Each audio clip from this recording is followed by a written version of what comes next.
Today we're gonna see Garry's mod in an entirely different way. This is Chromatic Aberration. So what is Chromatic Aberration? Well, funnily enough, a lot of people hate this setting. Just like motion blur, depth of field, all those other post-processing effects, they tend to be the first thing that you click off when you play a new video game. But then there are freaks like me that love Chromatic Aberration, and this is pretty much a version of Chromatic Aberration that you can adjust in Garry's mod. Now, I did have it at the most intense setting, which you probably don't want to do, but this can add some nice ambience and definitely some cool effects to a sci-fi themed game, which is typically what I see this setting in. So guys, there are a lot of things that we can adjust. First things first, we have the intensity, which is going to make it a little bit ridiculous. I wouldn't crank this up too high. In fact, even right now, it's looking a little bit blurry and it's kind of hurting my eyes.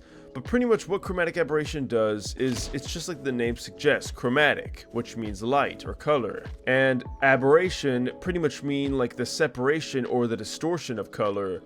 So that's pretty much what it does. It's pretty much just separating the red, blue, and green wavelengths of light into, well, different wavelengths. And it gives you this really cool kind of like, almost like reality bending or shifting effect. And again, this looks really good in certain scenarios where it's appropriate. And I mean, like, even with this, it's a little bit much, but if we go ahead and adjust the offset, now we can choose how far apart the colors separate, and you can make some pretty trippy effects with this. Now again, this isn't exactly what you should be running all the time, but like if you have like, oh, I don't know, like a mod where you're seeing like through a cyborg or something. In fact, that is one game where this is seen a lot, and that is Cyberpunk 2077.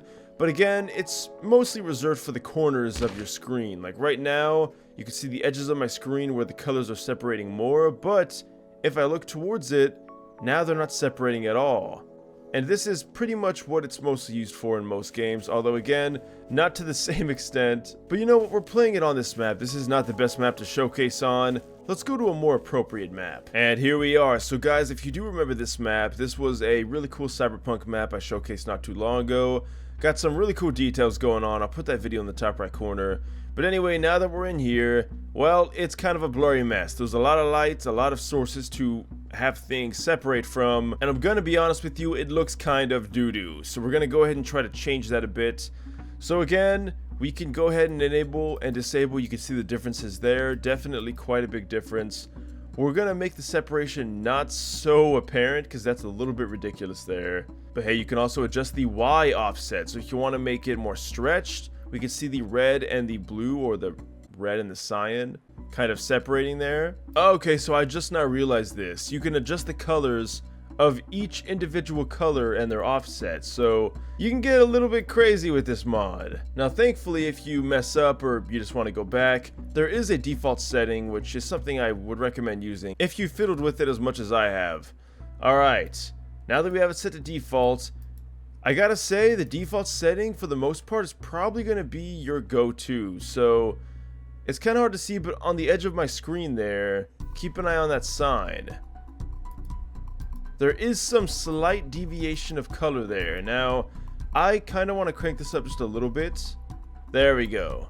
Okay, now I would say this is more akin to like what Cyberpunk is doing with their setting. Again, if you look straight on, nothing really is going to change, but the second that you do kind of make it a little bit off kilter, you're going to see the colors start to separate. Now again, you might not notice it right away. Well, watch this. If I go ahead and turn it off, now you can see there is definitely some difference. I can even see the blue along the edges of the sign there, and then when we do turn it off, we can see that the red does come back. So pretty cool stuff. I love that you can adjust this to be whatever intensity you want to really fine-tune that cybernetic effect that you're looking for. And that's pretty much all there is to this, guys. I know it's not a huge mod. I didn't have a whole lot of time to record today, unfortunately, but I do hope that you guys find this at least somewhat interesting, because it was on the workshop. To me, it looked fascinating, and I love Chromatic Aberration. I know I'm a freak. I also like depth of field, but I don't like motion blur, so I ain't that crazy. But guys, let me know your thoughts down below. What do you think about post-processing effects, and do you think they're ugly and should be removed? I'd love to hear your thoughts down below. Links will be in the description. Use code NecrosVideos94 to save 20% off your next G Fuel order. As always, guys, you are amazing for sticking to the end, and I'll see you in the next one. Until next time, thanks for watching, and farewell.